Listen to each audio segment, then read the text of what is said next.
And good morning, good morning, good morning. Today we're gonna do a set menu, a little bit of a hodgepodge, Japanese miso soup that you can eat for breakfast. Then we're gonna do a very special Korean banchan, which I love. And then we're gonna do a fried goodie. Now from these three, feel free to mix and match with other banchans. The world is yours, okay?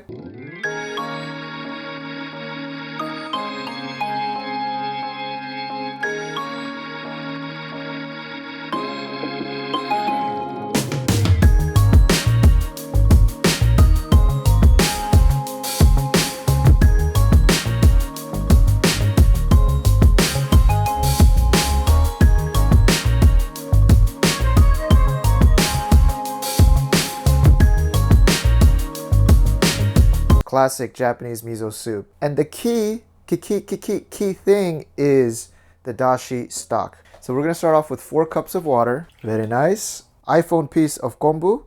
Put it in. Oh, that's cool, dog. We're gonna put it on the medium heat so that we can extract as much umami as we can from these kombu. As we wait for this to come up to boil, you know how the Koreans, when we make soup, we usually use dried anchovies. Likewise, the Japanese use fish too, except they use dried bonito flakes. This is called Katsuobushi in Japanese. So this brand that I bought in Korea, it's actually a little bit darker in color.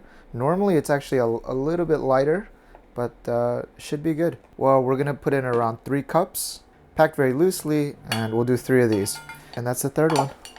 By the way, if you're vegan, you can still make this miso soup. Just skip the bonito flakes and add twice as much kombu. And once it starts boiling, we'll take out the kombu pieces, put in all the bonito flakes. Then just let it gently boil for 1 minute.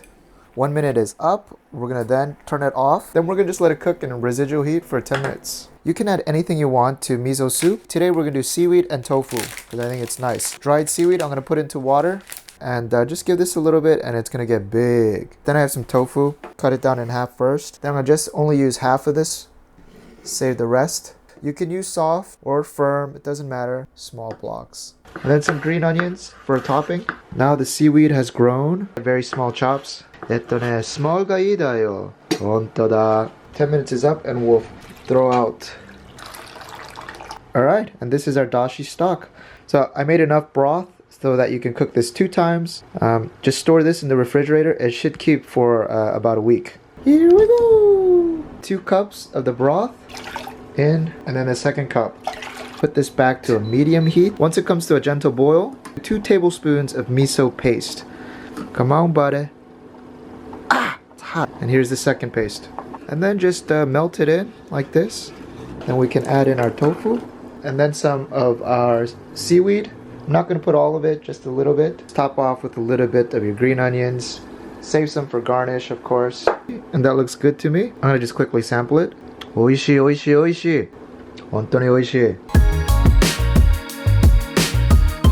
So if you're lucky and you do have a Korean mart near your house, ask for Oiji. Kind of like OG but with an E. Oiji. Get it? And what you're looking at, though it looks nasty, is just a cucumber that's been pickled.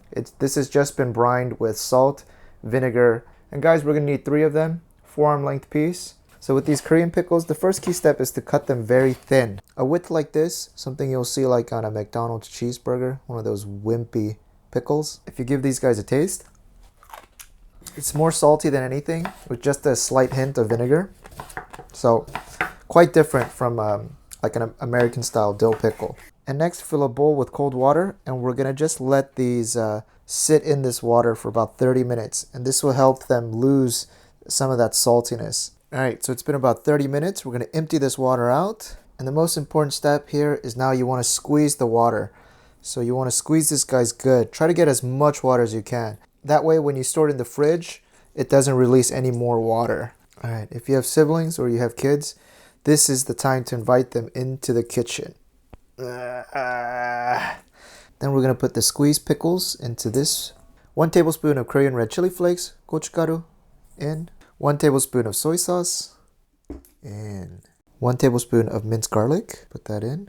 Half a tablespoon of sesame oil. And then we're going to do a teaspoon of sugar. A few shakes of sesame seeds, 1, 2. And just a handful of spring onions as well. Or green onions, whichever, doesn't matter. Alright, doesn't that look beautiful already? And then we're going to just mix it all in together. And it smells good, guys. Mix it thoroughly. Then let's give it a taste. Whew, it's hitting all the notes. Spicy, salty, a little bit sour. It's perfect. And this pickle is perfect for when you're eating something greasy and you want to refresh your palate. It's just beautiful. These are again forearm length sized. I only pick out the best for them. Take off the top. Give these guys a nice wash. Pat them down dry. Chop off the stems. Good. Just measure the width of your finger, but put your finger at a slant. Then you get more surface area, and then you can just cut it down like that. Yeah. Flip them belly side up. Yes, they have a belly. And then we're gonna just gently season them. Then we're gonna just let them soak in that salt for 10 minutes, and then we're gonna set up our breading. All right, guys, then we need Feb. Yes, like February. Flour, egg, breadcrumbs. Flour in, 2 eggs. Whisk that up for me. And then if you have panko, which is Japanese breadcrumbs, those work really nice as well. And now if you look at the eggplant from that salt, it started sweating, right? So that's just enough liquid. Yeah. I'm really bad at keeping one hand wet, one hand dry. And before it gets too crowded in this yellow pool, we just mix with our other hand, dump them off in the crummy pool. Oh no, it doesn't have enough. Oh no, I made the mistake. Again, then with your dry hand, you just wanna make their lives very crummy. Look at that coating. I know this is gonna taste good, guys. Come on. And for a quick dipping sauce, which is amazing with this eggplant, 1 tablespoon of soy sauce. Good. 1 tablespoon of vinegar in. Half tablespoon of Korean red chili flakes. Gochugaru goes in. 2 pinches of sugar. That's 1 pinch. And the second pinch of sugar. Of course, put some green onions or spring onions here inside. Just give it a quick mix. Ooh, tasty. Very tasty. All right, guys. Now all we got to do is pan fry. Take a small frying pan with some walls. And then we're going to just dump in something like that is good enough. Let's put this on a medium high. All right, so Daniel, when is the oil ready? Well, what I like to do, I like to just use my chopsticks. If you see a lot of bubbles coming out like that, I think it's a good time. Then I'm gonna put it in.